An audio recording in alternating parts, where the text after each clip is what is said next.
and welcome into another episode of Around the State, Season 4. This is Episode 2. We've got a big guest coming on, but first, my name is Austin Sharp, the Alabama Scouting Director for Prep Baseball. Alongside me is David Sharp, the Deep South Supervisor for Prep Baseball. David, we got a pretty big episode here. I don't know if our listeners, we've been pumping this out, but I don't know if our listeners have an idea of how big this episode is, how big of a guest we got coming on this week. Without a doubt. I bet all the players know who this is or who's coming on.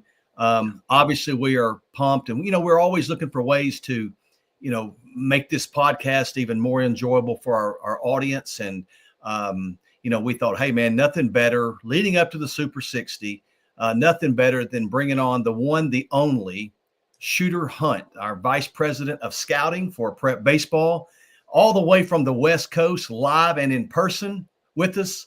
Shooter, how you doing, man? I'm doing great. I'm excited to be on here. I told you I was nervous getting ready. I was taking notes. I can remember being a freshman in college and taking a nap before practice and constantly waking up because I didn't want to be late for practice. That's what it felt like for this. I was like, I can't be late. I got to make sure I'm there, constantly checking my phone. But thanks for having me on here. This is awesome. Yeah, and we're glad that you're on with us. And, like we mentioned before we jumped on the show, this is live. We love doing this. We just started a couple years or last year, and we're just sitting around talking and, got enough audience members that want to get on and talk some baseball with us. Speaking of that, had over 4,000 viewers last week on our first show of the week and of the year, excuse me.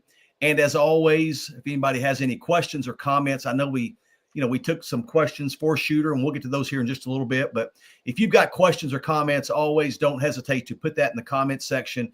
We'll get to them as the show goes on. But we want to be as time conscientious about Shooter as we can because, again, he's out on the West Coast, and he's got a busy week getting ready for the Super 60 happening this Sunday, right? Oh, without a doubt. And you guys getting ready. The season's kicking off for y'all. And like you said, I'm flying out to Chicago, Super 60, especially coming off last year was such a big year at the event with over $17 million in signing bonuses. It was an incredible event. I'm looking forward to this group, including two of your guys who I think have a chance to be day one guys. Absolutely. We're both really excited about both those guys going up there. Just want to talk about, the Super 60 first, and then we'll talk about some players from the state, and then we'll take some questions for you. You gave us a brief little overview of the Super 60. For those that may not know what it is, do you want to enlighten them, what the Super 60 is? Yeah, it really is an event meant to celebrate the draft talent in the prep class. So it kind of kicks off the MLB draft season as we head towards that July draft date, where the kids, about 60 to 70 or so, depending on if we get some guys that pop up late, head to Chicago, which I know down south by you guys. Why are we going up to Chicago? It's an incredible setting because it's in almost like a big factory building. And I love it because you're going through a pro style workout with tons of metrics, you're going through VALD training, the TrackMan's there, blast data, and it's an intimate setting indoors. When you hit, it sounds loud. There are 200 MLB scouts scoured right next to you, right on top of you. And it's almost like a theater setting versus just being out at a field. It's open, you kind of can sneak away at places. People are right on top of you. You get to see what this guy is, the advancements players have made throughout the off season. It really gives the scouting community, and especially the directors, decision makers, cross checkers, special assistants, gives them a chance to get that first glimpse of what advancements have we seen in the offseason? Where's this guy's trajectory? What is the ceiling? Where are we headed? And especially for those decision makers, what trips do I have to make this spring? Because in the end, that's what's going to get those dollars for these kids. No doubt. And I can personally speak for experience. We've been to a few Super 60s, and man, it's, we go to the future games a lot, and a lot of the, we have obviously bring a team over from Alabama, but it's a very select guys of Alabama who get to go to the Super 60, and it's that just scouts galore just behind everybody taking BP. Like Shooter said, it's a cool setting. It's honestly it's really really cool part to be at. We're fortunate enough to have two really talented guys going this year. So we'll go ahead and get into the two guys who are representing Alabama at the Super 60 this this coming weekend. First guy is Eric Hines, a 2025 outfielder from American Christian, a multi-sport player, a little bit of a late bloomer too. Eric Hines, obviously, he's, like I said, multi-sport player, 6'3", 230 pounds, really athletic. And I saw Eric personally for the first time last spring. He was I think it was his first game coming off the basketball season. And may not have been as polished, may not have been in the cage, but you could just tell with each. I think he went 0 for 3 in that series. But each swing he would take, you could hear the whoosh off the bat. I mean, he had serious bat speed, real impact ability. The ball comes off different. And I know, David, you saw him later in the playoffs, and he certainly lived up to the hype when I was explaining him to you on the car ride over. I have to share this real quick, Shooter, before we get to you. But last year, it was the first round of the state playoffs, and me and Austin were staying in Birmingham, but we were both traveling to the Tuscaloosa area for the first round of the state playoffs. And I went to American Christian. And before we left, Austin said, "Tell me what you think about Eric Hines after today." And when we got back to the hotel room, I said, 100% an SEC type player. It just jumped out there. So, tell us your thoughts, what you're looking forward to seeing from Mr. Hines this weekend. Well, one of the things, Austin, that I think is so fascinating about what we do internally and the network that we have was you saw him on not his best day, but you knew the background story to know, hey, this guy's coming off of hoops. We need to keep following this, not, oh, he struck out today, he stinks, which can happen, right? And a one day look, hey, he was in hoops, he's getting under things kind of settled, he's in spring training mode. And what happens by the end of the spring? He looks the part. He goes in the summer, has a breakout summer, really, to put himself on the map and as a day one potential guy. 6'3", 230. You can't teach that. And the power that he has, the ball comes off the bat at a different speed. I mean, most teams, what are they coveting and want to pay for? Stuff that we can't teach, right? We're going to pay you because you have something that we can't develop. He's got that type of stuff, and I'm excited to see him in Chicago because I'd assume he's going to put on a pretty good show there.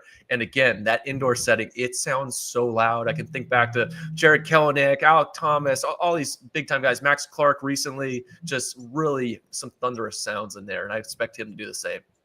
Yeah, it's going to be a fun round of BP to watch. So, oh, yeah.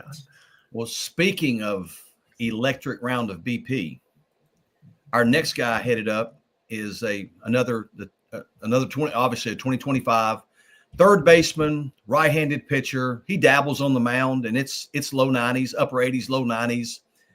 And he's a quality arm, don't get me wrong, but we think without a doubt down the road he's a bat. And electric round of BP we just saw 2 weeks ago at our preseason event in the northern part of the state. Caleb Barnett, 6'6", 220 pound, number one ranked player in the state of Alabama, and obviously right there in front of Hines. Both these guys are, were signed at the University of Alabama. Obviously, it may end up there. Things may change. We'll see how that plays out. But man, up before last weekend, the highest that we had ever recorded on our TrackMan was like 105.8.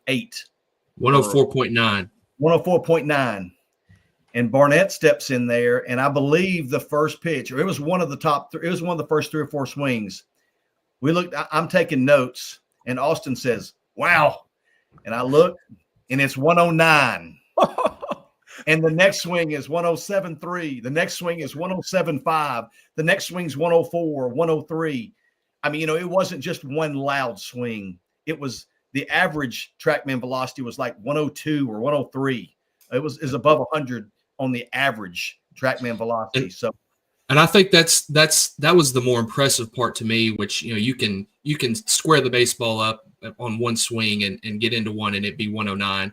But to consistently, I mean, I think there were 3 or 4 107s, 105s. His ability consistently to stay on the barrel with such hard contact during his round, which that was probably the most impressive thing to me. So, Shooter, I know you saw Caleb this past summer in Cary. Talk a little bit about what you expect from him coming up this weekend. Well, shoot, I'm gonna have to check that bat. What do you think, Coach Sharp? Do we saw that bat in half? Maybe see what's in there. We'll see. But no, I did get a chance to see him in Cary, and you just broke down the stats. How big he is. He's got a lot of unteachableness, And even more important is the fact that he can control those long levers. It's super athletic and smooth. Yes, he can hop on the mound. What does that tell me? This guy's a winner. He wants to compete. He will do whatever it takes. That's awesome. I love the bat, the swing, his ability to maintain that forward movement, and honestly, the power projection. I think is through the roof. I think he's potentially a dark horse late first round type guy, but even that supplemental, just because the athleticism and what is still yet to come for him in the future. Even going back into Carey with all those guys that were there for USA, it sounded different off his bat, and he's amongst some of the top prospects in the country. And just it's something that I put into my notes, right? All these guys are the same. They're all really good. The ones who are different get that star. Like, this was different. I want to make sure I know that. Moves well. He's going to take some stuff at third base up in Chicago. Can't wait to see him there. But honestly, in the end, that bat's what's going to get him paid. And I can't wait to see what he's going to become, because I think there's a chance that he's a real big spring helium guy. Yeah. We would echo that sentiment as well, because that was obviously as loud around as we've ever seen. And he's done it in gameplay too. It's not like he's a 5 o'clock hitter. He's done it in gameplay. Yeah. I think you would agree with this, but he's 6'6", 220 pounds, but he's still not filling out the baseball uniform. He still can add strength. I think there's still a lot more upside, a lot more to tap into for Caleb. So there's a ton more. And I think that's what's going to really excite the scouting community. And should he continue to post, and we'll talk about his brother in a bit, I'm sure, but like the two of them in the same lineup, oh geez. Mm-hmm. Yeah. You're right. And they've got some other good pieces as well. So Mountain Brooks, looking forward to a good spring. And they'll be one of our highly ranked 6A teams without a doubt as we release our preseason polls in a couple of weeks. But as you mentioned, or as we talk, the Super 60 is the elite of the elite. We can only get, each state can only get so many guys there. And we're going to talk about some other highly rated guys from the state of Alabama with Shooter. Get his thoughts on these guys. A couple, maybe a 25 or two, but more so some 26s and 27s. And I know this is a guy that you and I have spoke about. I think you saw him out west, I believe. We're going to start off with a couple of Hoover High School teammates. The first one is 2026 first baseman, left-handed pitcher Will Adams. We currently have him as the number 2 player in the 2026 class. He is a commit to LSU. Man, and I know that LSU loves him with the bat. I think he may be one of the premier hitters in the country. But I know you saw him this summer as well. Yeah, and I feel like I may have seen him at Hoover when they were out in Arizona a couple years ago when he was just a freshman pitching, which I'm sure that team can remember how windy it was that day. If we can think back to anybody listening, that's might be as cold and windy as I've ever been at a game. Hoover's going back this year to California, second week of the season. Okay, that's good to know. We'll have. I'll let Les know, so those guys will be out there. But like the arm, right? Left-handed pitcher. We're gonna follow this guy. It's a good arm. And then seeing him this summer, oh man! Again, you talk about those exit velocities. He was hitting some balls very hard. Got me excited. I'm texting you guys saying like, I think this kid's a hitter. We need to like lock in on him at the plate. Obviously, he's at Hoover, big time program. But I mean, if he continues to do what he did this past summer to close things out, I mean, he's going to be another guy which I yearly look for. Who are those Alabama guys who are going to continue to make those jumps? And he's right on that radar. Yeah. And then his other teammate, Jackson Wood, 2026 shortstop, like he was starting for that team that you saw out west. He's a Tennessee commit, number 3 in our 2026 class. He came to our Birmingham preseason ID. Not the biggest of frames, but he's I think I've heard you say 5'8's the new 6'3", and he kind of plays much bigger than his frame would suggest. Talk a little bit about Jackson. For sure. I mean, you spot on there. Undersized is the new 6'3", right? But I mean, dog, right? Like that's all I think about is like, this guy's a dog, just an absolute winner. I think in that Arizona, like he stole home. I'm like, who is this kid? He just does everything out here. And that's what every coach wants, right? And Tony Vitello has done such a great job there, right? We're defending national champions. They're not missing right now. And you get a guy like that who you know is going to play. I've recently, I had a conversation with Josh Elander, like what type of guy do you want? Somebody in the clubhouse who's a ball player who's going to get after it. That's Jackson Wood. So I think any coach would be lucky to have a guy like that in your program. And he's not the biggest dude, but he steps in the plate and thinks he's 6'5". So that's all that really matters. Well, he fits the mold for the next guy. Yeah, that's what I'm sitting here laughing about. Yeah. Well, You talk about baller. You talk about a guy going to Tennessee. You talk about a guy that just he's a dog. He gets after it. That's Steele Hall. And, just to share a little side story here, the three of us were in Las Vegas at our annual prep baseball meetings when news of Steele reclassifying to 25 came out. And we immediately went to Shooter and talked to him about it. But we're talking about Steele Hall, shortstop at Hewitt-Trussville High School. We've got him ranked number 4 in the 2025 class. As I mentioned, a recent reclass from the 26 group in Alabama, signed already to go to Tennessee, but he's got a big senior year ahead of him here at Hewitt-Trussville. Super athletic, and one of the things that I'm constantly looking for out on the field, like, who are these guys that expect success? Who walks on the field and like, I'm that dude? Steele Hall's that guy. Like, he steps on the field, he expects it. Who can slows things down on the field comfortably, right? Like, I move well, I'm confident in my movements. He has always been like that and it will stick out. And lots of scouts, you have that moment that you see those guys for the first time. Steele Hall at Lake Point, I can still picture the field, watching him go up against an SEC arm. He's like, I think he's 8th going into 9th grade, like super early. I know the video you're talking about. Oh, this SEC arm is pumping, and it's high vert, and it's coming out of the hand, and probably 90, 91, which he's 14 or so. Yeah. And this little kid, Steele Hall, absolutely unloads one that goes over the baseballism trailer in left field. And he let him know a little bit about it around first base. This kid's like 2 years older than him, but it has stuck out, made every play. Now, this past summer, he was at USA, was not his best showing, but it didn't show his mannerisms on the field, didn't let it affect him, continued to get better throughout the summer, which is something that I stayed in on, right? Does this kid just dig a hole and go and hide? Or does he say, like, not my best week, I'm moving on? He's not scared. That's what it comes down to. And that's what all coaches are going to love, right? You want guys who are not scared. I will step into the box. I will step in at Auburn. I will go to Texas A&M. I don't care. I'm going to go there to win, and I'm ready to get hits.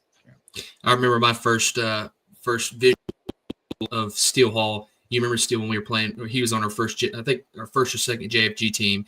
This little old athletic kid who didn't really say a word in the dugout, and it was the semifinal day of the JFG. I think we're the only 2 teams playing, and we're in the bottom of the last inning. There's a time run on third. He's playing second base, and that little flare to short right field, and he goes and makes a diving catch. And he's just continued to get better. He's a little baller. But we've actually got a question here. Shooter, you're gonna get put on the spot from Alexander Armand. Second, he was on last week. That's a question. He's got a question for you, Shooter. Fellas, I've got a question for Shooter. Whenever you guys get a stopping point, I want to know, who is Shooter's favorite all-time Alabama Super 60 participant? We've got Alex Wade, Max Salise, Slate Alford, who's now at Georgia. You've got I'm drawing blanks. I'll stop you there, because Max and Slade Alford because they came to the Wisconsin event, right? COVID was going on, which was really cool. They're probably my favorite because they gave like the best soundbite going into the spring. I don't know if they like guaranteed a state championship or something like that, but I was like howling loud. I was like, oh, these guys are just ready to go. Like, yeah, we're gonna win state. Yeah, we're gonna do this. So I'll say Salise and Slade Alford. Yeah, and obviously you've got the Jack Smith, Coleman Mizell as well, the 2 years ago. So they were Hartzell teammates. That's right, no doubt. Yep, no doubt. We'll get into our next guy. 2020. Yeah, Alexander. Next guy, 2026 catcher John Stowers from St. Paul's Episcopal, the number 1 player in the 26 class, an Auburn recruit. Was at the Prep Baseball All-American game last year, representing the 2026 squad. I think he was at least tied for the lead nationally in home runs last year as a sophomore. Wow. He's got big power from the left side, but I know that texting with you last summer, you were even as impressed with him behind the plate as well. Yeah, and I was a pitcher by trade, so very hard on catchers receiving, right? You see a pitcher like, stick it, let's go. He could really receive, and he had that ACES program that he's with throughout the summer, has some really talented arms, and he was doing a really nice job for them. But like you said, the power is ridiculous, and the barrel just stays in the zone forever, and it's whippy bat speed. He can change planes, he can go to all fields. He's going to adjust mid at bat. But that power is really what's going to help propel him and what made him an All-American, right? The fact that he's a left-handed hitter, there's big power, but he can also really defend. It's a good recipe for success, especially when you're coming out of a state like Alabama, which routinely produces day one guys, especially in the prep side. Yeah. And he held his own this year at the All-American game. I thought he looked really good. And I've been impressed. We've always loved him from the left side, but I think his catch and throw has gotten so much better, and he just continues to get better and better, no doubt about it. And there's like a maturity to him, like that. He's wise beyond his years right now, which is always good for a catcher to kind of have some leadership abilities. We moved from the number one, talking about the number one player in the 26 class in the state, to the number one player in the 2027 class, shortstop. And this guy, I don't want to use the word a meteoric rise, because we've always thought he's a really good player, but the summer that he put together last year was incredible. And I think we had him ranked like 4th or 5th, and he just worked his way up. He's now our number one player in the class. That's Rocco Maniscalco, shortstop at Oxford. Man, I tell you, that guy, switch hitter, has even called. He's a catcher. He called on our junior future games team 2 years ago. Man, I'm telling you, we are really impressed with him. Obviously, that's why we have him ranked number one in the 27 class. There's a chance in 2 years we look back at this and we're like, why were we so low on Rocco? Because that's how good that swing is. And Dan Valerio, who's moved on from prep baseball to the Detroit Tigers, like, he continued to pepper me with like, who has a better swing than this kid? How is this kid not the best guy? And in the long run, he may be the best player in the country. That swing really works. From all the accounts from what you guys have said, like an absolute baller, dad's a coach, gets after it, all the recipes for success just built in there. But when it comes down to, oh man, flick of the wrist, the strength that's in there, the upside of what's going to come, I am really excited to see him this summer. Like that's probably one of the top guys on my list. Like, have to see this kid, because that swing is a thing of beauty. It's something I show my 5-year-olds. Hey, look at this swing. Try to swing like this guy. So Rocco's doing a nice job there. I can't wait to see him this summer. Yeah. And even expanding on him, we both love the left-handed, both the swing from the left and the right side, but I would put his glove up there with his swing. He can flat pick it on the left side. He's a real prospect. And part of the cool part about what we get to do, we've hung around Rocco for at numerous events, obviously at our JFGs, like you mentioned, and then at the Yellowhammer State games this past summer. And the one thing that kind of really stuck out to me was just his pro approach. He has a quiet confidence about him. It's not cockiness, but he's very confident. And that's the kind of guys you want, the guys who expect to succeed. He's been around the game of baseball for forever, so he knows what it takes. So definitely excited to see Rocco this summer. Moving on to our next guy, right-handed pitcher Jamarcus Smith, the number 2 player in the 2027 class. And Jamarcus is an electric right-handed pitcher, and that kind of speaks to how good we think Rocco is, being able to jump Jamarcus in the last rankings. But Jamarcus is still, I think he's top 30 in the 2027 class nationally. Just a super athletic operation, low 90s with just, I think you pegged it as one of the better sliders in the 2027 class. Flat out electricity in that arm. That's arm talent. And again, I keep going back to it. That's unteachable arm talent. Like, this kid moves down the mound. How does he move? Oh, excellent. Good athlete. Arm moves quick. Oh, there's some aptitude for spin there. Wow, he knows what he's doing with that. He's looking to embarrass guys, but can also drop it in for a strike. And I think we go back to that junior future games team, right? Oh, this guy's throwing hard. You come down like, oh, that's good. But when you really lock in, like, this guy's here to compete. He's not here to like just kind of show off that I can hit 90 on the gun, do that. No, I'm here to get outs. I'm here to go 1-2 and put you away. And that's what I like when I got to see him. And I mean, the sky's the limit right now. If he continues to progress at the rate that he can, he's easily one of the top arms, and he can maintain that for the next 2 years. No doubt. We echo that as well. Obviously, that game he was throwing against the JFGs, which may or may not have been on purpose. He was throwing against Florida. So he knew what he was going up against. That was a big time matchup. Oh yeah, you guys coached him up perfect. That's what you're supposed to do, right? You build him up, you get him motivated. Caden Hatcher came up and said, "Did y'all save him for us?" I said, "No, no." Hey, we talked about one switch hitting shortstop in the 27 class. We're going to talk about another one here, and that's from Auburn High School. has also shows he can play in the outfield as well. That's JB Upton. Again, another switch hitting prospect there in the 27 class. We've had him pegged in the middle of the infield. Can, as I said, move to the outfield as well. We've got him the number 3 player in the 2027 class, and I know you've liked him for a good while. Yeah, the swing, even the quick first step of the athleticism out of the box, the fact that he can defend, kind of puts it all together. And there must be something in the water. You got all these switch hitters who can really do it, and it's rare. Like if you look to the big leagues, like it's rare to see an American middle infielder who's a switch hitter. It just has not happened very often. You have to start thinking back. So you're going to have 2 of those guys that scouts are already going to be talking about. Like, just go down to Alabama. You can find them anywhere. But go ahead. I'm sorry. It's a great swing. Another guy that I'm looking forward to see this summer. And I'll say this too. We talked about Maniscalco's quiet confidence. JB Upton carries himself the same way. Again, like Austin said, it's not conceited. It's not an arrogance, but it's a professional like approach. And I'm here to work. I'm here to get after it. So very, very similar makeup between those 2. Excellent. That's it. Coaches are going to love that. August 1st, boys, get those phones charged. Yeah, we love our 27 class, and big part because of the next guy, 2027 shortstop, right-handed pitcher Paul Barnett, obviously the younger brother of Caleb. We have Tim Pegg, number 4 in the 2027 class. Obviously, he was there at the North Alabama preseason All-State with his brother Caleb. We've seen him multiple times offensively. He's continued to get better. Just elite bat speed. I think he averaged 82 or 83 during his run at BP using the blast motion sensors. It's averaged. Jeez, good for him. Averaged. He's lean. He's a little bit more athletic than Caleb was at this point of his high school career, and we hadn't seen him on the mound in over a year. But he threw at the North event, and he was 90 to 92, I think, touched 92.4. He's athletic. He's a shortstop, so he's going to be able to spin the breaking ball. And he already loved the right-handed bat, but just the ability on the mound really stood out and kind of stole the show.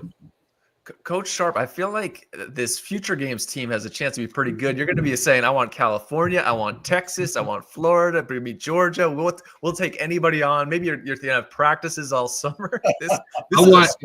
I want Mississippi. I want Matt Miller. Okay. It's you know what? Put it on the books. With your mouth, I'm going to put it right on my. Hey, Shooter, you're right. But you know what? And just I guess a little shameless plug for the Future Games here. That's the way every state's going to be. I mean, the Future Games has been an unbelievable can't miss event, but it's even better beginning this year because everybody's still on the board. I mean, I think I've talked to some SEC guys and some coaches where in the past you could only have 2 or 3 guys. It's anybody we can bring will be there. So make sure your guys are ready to go. It's going to be a lot of fun. But Barnett, this is awesome. We had Caleb this year and Paul, I'm sure Paul has benefited from being around Caleb. Caleb's probably knocked him around a little bit. But maybe they even just go and play stickball against each other.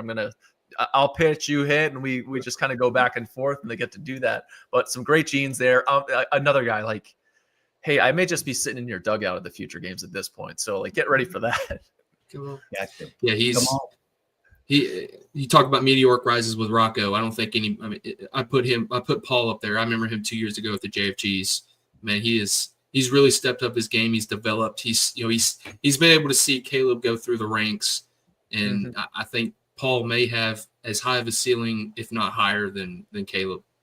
Yeah, jeez, that's listen, not to embarrass Paul, but I remember after the Junior Future Games, we were like, man, he's got a ways to go to get to where Caleb is, and that's a credit to him because he's put in the work. And as you said, the sky's the ceiling. The ceiling is high for him without a doubt. And so having that track record is something that I love too. Right from the JFGs on throughout, seeing how they develop. It's something scouts. That's what college coaches, the guys I've been talking to, they want to see that too. Right from early on in high school, what was this guy at? Where was he last year? Oh wow, he's made a nice jump, and that's awesome for him. Shooter, we're gonna one more little segment here before we get into the questions with you. We're going to talk about what we think are maybe some must-sees from Alabama this summer. I got my notes. Oh, you got your notes.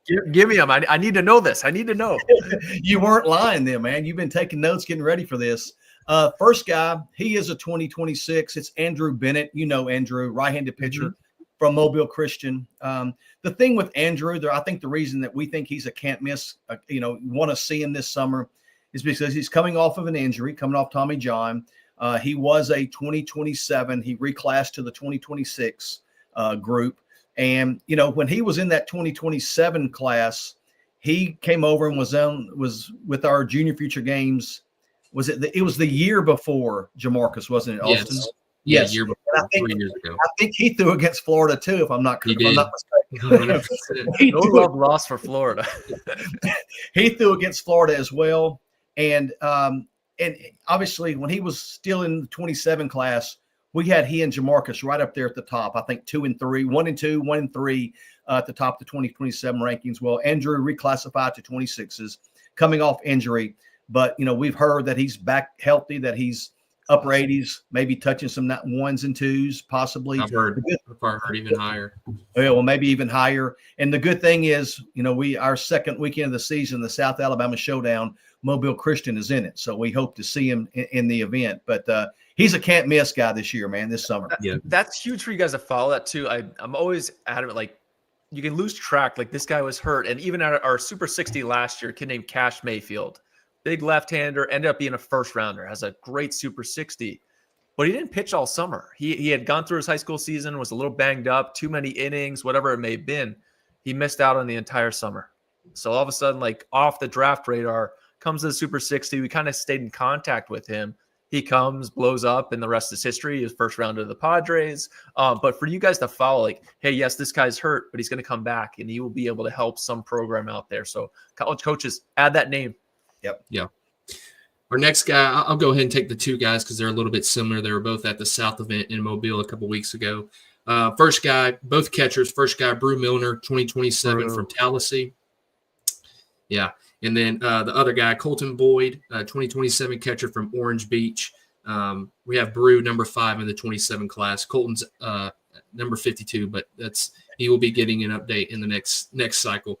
But yeah, both a little bit kind of compare and contrast both of those guys that we were able to see in Orange Beach. Brew, I think, was a little bit more offensive, and that's kind of what his profile was coming into the event.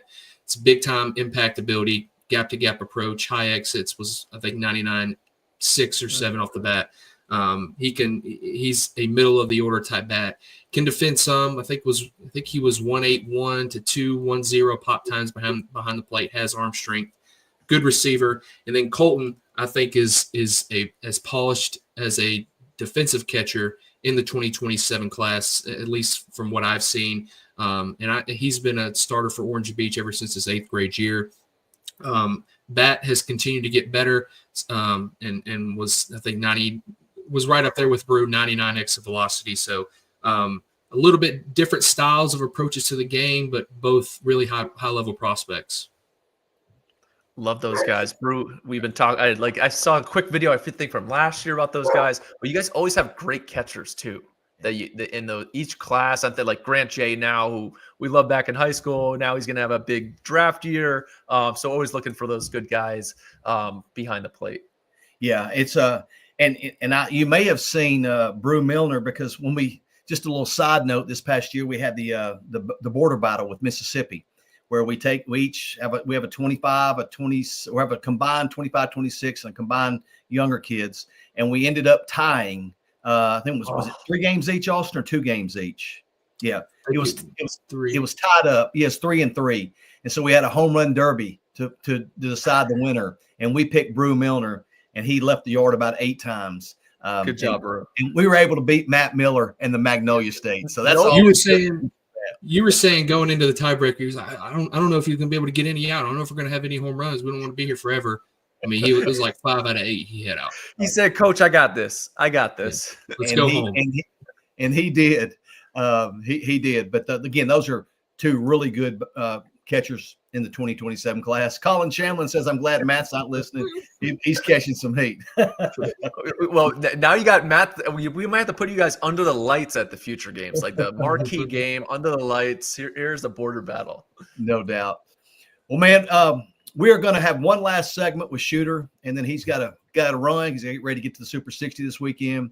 And this is, I tell you what, man, we were impressed with some of the questions that came in. So, Shooter, we're going to bombard you here with some questions. We'll go ahead and get started here. These are just some questions from our audience. We'll get started. An interesting question to get started. What is Shooter Hunt's favorite coffee place on the road?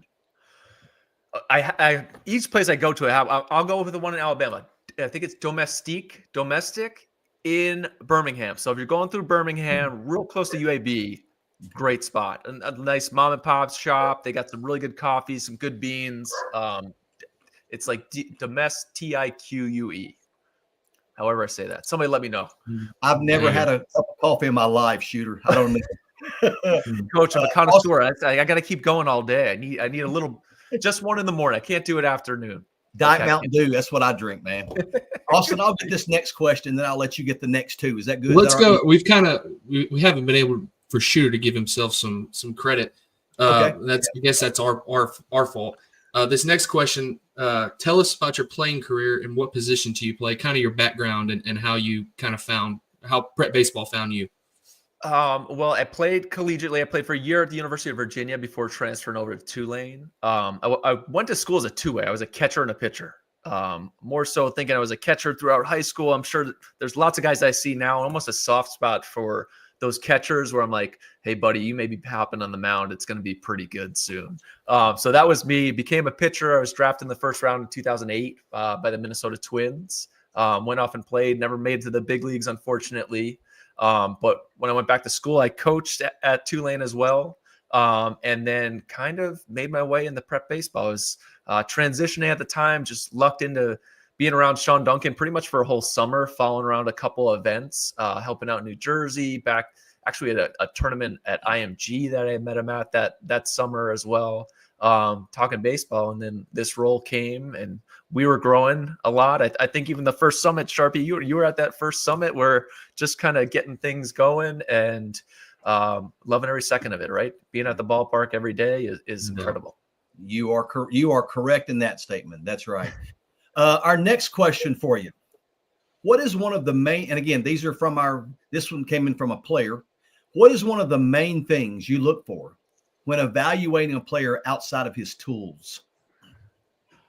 If you go outside of tools, and it's easy for a coach, right? The makeup for him to go here. I kind of talked about with Steele Hall, but the comfortability slowing things down on the field, that expectation of success. This guy goes, it's not a surprise when he hits a home run. It's not a surprise when he hits a double. It's not a surprise when he makes a good play. That's what he expected him to do. And guys who put themselves into those positions, even like small things like during BP, oh, that was a bad pitch. Well, he handled the barrel well, and he was still able to do something with it. Sometimes that'll stick out more to me than, hey, he hit 3 barrels in a row that were, grooved right down the middle. Or, hey, that was a tough hop. How did he handle that tough hop? Was he able to move the glove? So those are kind of some little things that I look for outside of it. But really, the ability to slow things down at the plate, track pitches well, but slowing things down and being comfortable and expecting that success.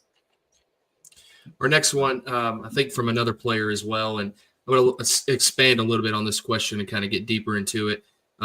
Question asked, how has recruiting changed this past year different from past years? Obviously, you have the new recruiting rule with obviously not being able to – college coaches not being able to have contact with a prospect until August 1st leading into their junior season. So how has that kind of changed the landscape from a more national, broader perspective from your viewpoint? I think it slowed things down for those underclassmen publicly, right? So out in the open, it's slowed down. We're not getting like this kid committed early, but behind the scenes, those college coaches are working their tails off. So like that may have even sped up more because the window of the recruitment has shortened. So now those 27s, no, they can't talk to you till August 1st, but they darn well better know where to go throughout the spring. Who do I need to go see? Because I want to get eyes on this pitcher. I want to see Paul Barnett in April because I know in June I want to see him at these 2 tournaments. I want to see him at this event because on August 1st, I want to be able to call and know what I have in that player. And I think that's something that has definitely changed versus a lot in the past was grab as much quantity and hope for quality. hey, Right. now these guys are making really good decisions. They're trying to sit there and really understand, hey, early in the summer, I'm going to have to deal a little bit with the transfer portal. I may be dealing here. I need to know which guys I have to see. Do we need to get guys in our 26 class? I need to know who to go see. 27s, you better be ready to go, because if it's at the future games and August 15th, you're calling a guy, well, hey, these schools at Alabama, Auburn, they may have already done their due diligence throughout the spring and going into the summer because they're ready to go August 1. So that's one of the big changes that I've seen. Yes, it looks like things have slowed down because kids can't commit early, but those coaches are doing a ton of work getting ready so that they hit the ground running. And I think that was kind of one of the main questions coming out of the rule was, 27s or 28s. Is that meaning that, not that it's kind of, I don't have to go and go to these events and have the college coaches are still, they're still doing their due diligence, like you said, creating the list, coming to events, looking at our website, and it's definitely, it's slowed things down, but the college coaches are 100% still looking for those names. And I think what you guys do is so important. So, sorry, David. Is you're a resource for those guys, right? You are their eyes on the ground. So these events, and I think that's what's so cool about what we do. We have so many scouts on the ground, but you care about the players and the relationships we have with the coaches, right? They're not flying. Auburn, Alabama are not flying out to Washington by me on a whim. We're not wasting days to see guys we might want. Hey, we need to know when we go there. How do we know that? Well, they're checking out the metrics. That's a huge deal. All those SEC schools, they have analytics departments. There are guys scanning nonstop, whether it's your tweets, whether it's your event reports, whether it's your quick hits. They are all over those things. So sorry about that. No, you're good. This morning I got up and I had a text from a recruiting coordinator in the SEC. Asked me 2 questions. When are the future games? Give me the dates. And who are the 2027s that I can't miss this summer? Those are the 2 questions they ask. And this is January. That's January. correct. This morning I had that text waiting on me when I got up. Yep. The next question is, and I think this one's sort of been touched on a little bit in terms of outside of tools, but the next question was, what is it that college coaches are looking for in players? Now, maybe this is something we need to attack from their who they are as a player. What are they looking for as a player? We talked about the other tools, the Moxie, what about skills? I think there's a threshold, especially understanding. Maybe I'll kind of change the question a little bit just from the recruit's perspective, is like understanding and self-evaluating. Know who you are as a player. And all the college coaches I've talked to, it's like, we wish they'd come watch our game. Like, hey, when you roll up to Auburn or Alabama or LSU, like, hey, these guys are pretty big. They're pretty physical. They hit the ball hard, right? Caleb Burnett's committed to Alabama. He's hitting the ball pretty hard. Do you stack up to a guy like that? Can you defend at this level? What is your speed like? What do you bring to the game? There are certain thresholds. That doesn't mean that it's the end all be all. Even from the 60 standpoint, which the vault stuff that we're doing right now, I love, because it's beyond just the 60, right? That's straight line running. Hey, what is the first step? What is the ground force? What are the things that we're working with athletically that we can predict in the future? But I think more than anything, college coaches are looking up the middle to start, right? Who's catching? Who's at shortstop? Who's in center field? Who can start for us on Friday night? Does this guy have a chance to start for us on Friday night in the SEC? Okay, no. All right, what value can he bring? Does he throw strikes? I mean, you can go around the entire country right now, especially at the collegiate level. If you don't throw strikes, you are not going to get on that field. It's just something that college coaches do not like. Austin, you could talk about it. Like you've been there. Throw a strike. Yes, I know your induced verts this. I know you're throwing 95, but you have to have that type of confidence. But those tools, like the basic threshold tools, look at the other players who are committed to school. What do they like here? Oh, wow, this school only likes shortstops that they move to the outfield. I think like the Dodgers entire outfield this year, like those were infielders. Just good athletes who are versatile, can move around the field. I do think with the new rules, their positional versatility will be very important. You talk about Rocco can catch, like, hey, he can always catch. That helps us add a different position because we don't have to worry about that. So that's a long-winded answer on a lot of things there. Kind of tying our next question into the end of that question. One person asked, what is more important, metrics and data, or performance in game? I'm such like a bell curve guy, right? Like those meet in the middle. I'm not anti-data. I'm not anti-performance. Like in the middle, I am checking box scores all spring. But like the analytics are ultra important when I'm not there, right? Like I can almost scout a little bit from my desk. I still think being there in person is way more important. And the fact that you guys have this background story, which is why I pepper you with questions throughout the spring. But that data is kind of important. It gets you in the door, right? It's kind of like your resume builder. Like, hey, a coach is going to come on from your preseason event. I want to find all the kids in the 27 class who ran 6'9" and below and had a 95-mile-an-hour exit velocity, whatever it may be for their threshold. But from there, hey, you better hit. Right. If you're going to come play for us in the SEC or the Division I level or any program, really, you better be getting hits. And then when you're on the mound, like you're throwing strikes. Are you striking guys out? The walk total low. That's an immediate thing that I'm looking at. Hey, this guy punched out 12 in 5 innings. Hey, he plays in a crappy league. It doesn't matter. It's hard to strike out 12 guys. I want to go take a look at that player the same way. Oh, he hit 3 home runs. Oh, they play against bad competition. Well, it's still hard to hit 3 home runs. So yes, you still have to produce. The production is there, but that data will really, really help provide some context to who you're playing against. We've got one more question for you, but before we do, I'll never forget this. About 4 or 5 years ago, I had a college coach tell me, it's sort of like going to the driving range and going 320 off the drive, but I want to know, can you play golf? I mean, yeah, you're 96 off the bat, but can you hit a guy that's able to spin, feature 3 good pitches and be able to change speeds on you, locate in and out? I think there's obviously it's just so weird to me. Every time I hear that question, that's similar because I can look good on the driving range because I don't have any pressure on me, just grip it and rip it. But you take me to the golf course, then I've got to play and I've got to produce. It's completely different. And I think there's a lot of similarity there. Without a doubt, those 5 o'clock hitters, my brother's pitching now, and I always let him know, like, you're going to go to spring training. Dudes will have better stuff. You're going to look and be like, how can I ever do this? When the lights come on, you better get outs. And that's what it comes down to. Do you get outs? That's why Steel Hall, like, that guy's not the biggest dude, right? But when it comes on, he doesn't think he can lose. When he steps into the plate, he don't think he can lose. And like, that's why college coaches love guys like that. Like he produces when the light's on, doesn't matter who's there. Anyway, I've said so much about Steel Hall. I'm a huge fan. It's all good.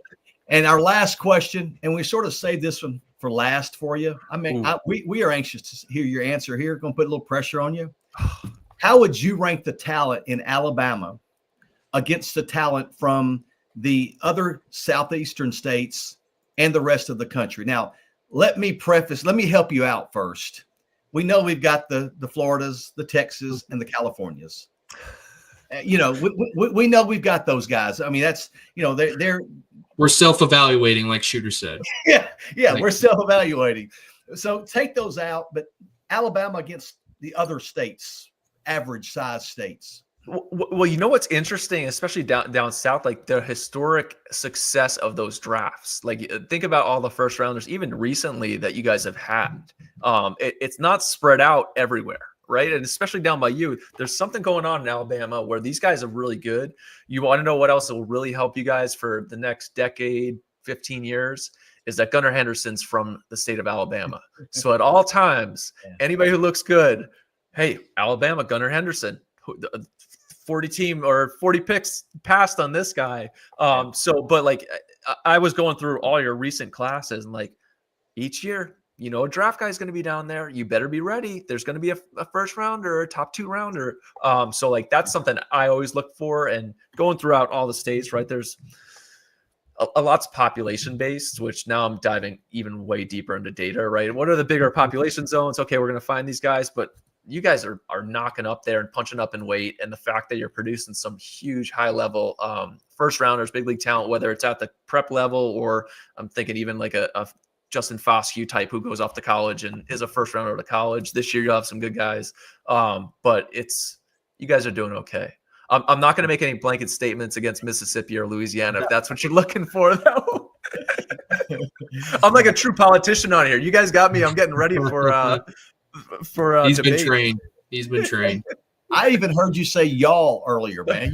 You're a Southern guy, man. You know, I'll drop it in there. It's a little uncomfortable still, but it's always nice when I see you guys and you say it to me. I'm like, oh, that is very friendly. I don't feel like I'm up north getting like kind of punched in the face with it. Well, Shooter, we can't thank you for coming on. We've enjoyed this, and I'm sure our listeners have as well. I know we talked to you. Hopefully, maybe possibly going to try to make your way down to Alabama sometime this spring. But we'll be tagging you in all the big time name tweets, and I know you'll be following along. And we can't thank you enough for hopping on. I thank you so much for having me. I can't wait to follow along. And I got to tell you guys one thing: protect that state. It's quickly turning into a hoop state right now. We need to make sure that football and football and baseball are still doing okay. Okay. Yeah, you're right. Alabama's up 7 right now, Shooter. All right, I'm gonna go put the kids to bed. Yeah. Hey, have a great time to Super 60 again. Thanks for coming on, Shooter. We really appreciate it, brother. All right, we'll see you guys. Good luck. Thank you. And we will continue just a couple more minutes just to touch on a couple things, some things that we started last week. We'll wrap this up here in the next 5 or 10 minutes. Again, we appreciate Shooter coming on, man. Shooter, as you can tell, he is a great baseball mind, can really scout players and has an eye for talent, does a great job. And he's really legitimately, I think you can probably tell, man, he's one of the really good guys in the business. Mm-hmm. Very easy to talk to, just always down to earth. And, you know, we appreciate him coming on. I know I mentioned it. I know I mentioned it last week, but I can't imagine. I mean, he's got a tough job with. We even go back and forth with state when doing state rankings each time, comparing this player. He's got to do it with a bunch of because there's one scouting director in each state. He's got to because every player is different. I may like something that some other state director, the type of player that you like, and it kind of trying to find that balance and building in the way he does national rankings. I think is. It's impressive and it's a hard job, but he's, like you said, one of the good dudes in the organization. He is. There's no doubt about it. So we'll wrap this up with just a couple little house cleaning things to get done. First off, we started last week our commitment corner, and again, I want to reiterate what we said last week. We are probably going to miss some guys that commit. And if we do, please reach out to us. We'll try to get that out there. But these are ones that we know of. This week, there's 2 that we know. Will Edmondson, a senior infielder at Collinsville High School. He committed to Shorter this weekend. Will was he attended the North Alabama preseason All-State 2 weeks ago, was also at the Alabama-Mississippi border battle in the fall, where I think he had like a go-ahead hit and got the save on the mound. Got the save on the mound too, but really good kid. We've really enjoyed being around him. We'll see him at the small town showdown in Albertville. And Bradley Bartoff, first baseman, third baseman at Central Phoenix City. He's a senior for the Red Devils. I think he just committed today to Point University. So that's Bradley Bartoff, senior infielder at Central Phoenix City, headed to Point University. Congratulations to both of those guys. And again, if we miss one, please let us know. We'll try to make up for it next week and get those names out there. And one last reminder, we've got our shop at Prep Base. Our shop is live. We've got a ton of merchandise, some of the stuff that we're wearing. That website is obviously shop.prepbaseball.com. It's got hoodies, T-shirts, hats, a bunch of good-looking stuff. And hopefully, we've got hopefully you see some people wearing some of our stuff out at games covering this spring and in the summer, because there's some big time stuff on there, stuff that I have gone on and made some purchases. So be sure to visit shop.prepbaseball.com to get your latest prep baseball merchandise. And our next 2 podcasts, just to give you a little advanced planning. We will have our next podcast next Wednesday night, again at 8 p.m. That's February the 5th, Wednesday night. And it's going to be a Q&A podcast where we're going to take, much like we did this week, we're going to create a Google form. We're going to get it out there where all of our listeners can send us questions. And these questions will be more related to the state of Alabama. Shooters questions were more, broad scouting type questions and Super 60 and some guys from Alabama. Next week is a Q&A with us where, you're welcome to send in questions and ask us, who do you think is going to win 6A Area 7 or, anything like that. I do know, and I will say this, we had a couple state-specific questions sent in for this podcast. We will answer those two that we got this week. We will answer those two next week on our podcast. So those are really Alabama-specific podcast. Again, questions on the podcast next Wednesday, February the 5th at 8 p.m. You'll see that out on our social media channels as always. And then our first, I guess you can say, regular podcast during the season will be Monday, February the 10th. That's the Monday before the Monday of the week when the season begins. And that's when we will release our preseason classification polls in 1A through 7A. So that's our next two podcasts. Again, next week's a Q&A. We'll look forward to that question and just, basically getting our audience more involved with some specific questions from Alabama. Yeah. And then our last day update before we close things out here, we're updating our player rankings here next week. That's February 3rd through February 6th. We'll update the 20. I think the 3rd is a Monday. We'll update the 2025s on Monday. 2026s will be on Tuesday. 2027s on Wednesday. And then the 2028s on Thursday. After our preseason events, got to see a lot of prospects in the preseason. And we'll have some players who make much deserved jumps that we saw this week, this preseason. So be on the lookout for that. We've already started talking, debating, comparing players. Already in the process of doing that. So be on the lookout for that next week. And then the last thing, and we'll wrap this thing up. Don't forget that you can always go on our website, prepbaseball.com, prepbaseballreport.com/Alabama. And across the top, you'll see the task bar across the top, the black task bar.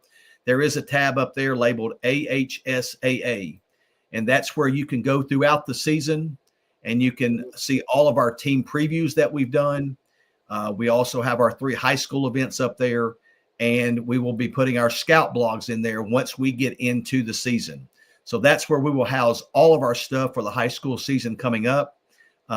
Just real quick, I think we've gotten 82 team previews that we will get out before the season begins. We appreciate all those coaches getting those in. But again, appreciate you listening, appreciate you jumping on. We also appreciate our special guest, Shooter Hunt, to get on and answer questions. And again, join us next Wednesday. That's February the 5th at 8 o'clock. We'll get links out for you to get some questions in through Google Form, and we'll do our best to answer those next week. And we hope you tune in again next week. But as always, for Austin Sharp, I am David Sharp. Thanks for joining us, and hopefully we'll see you next week. Take care.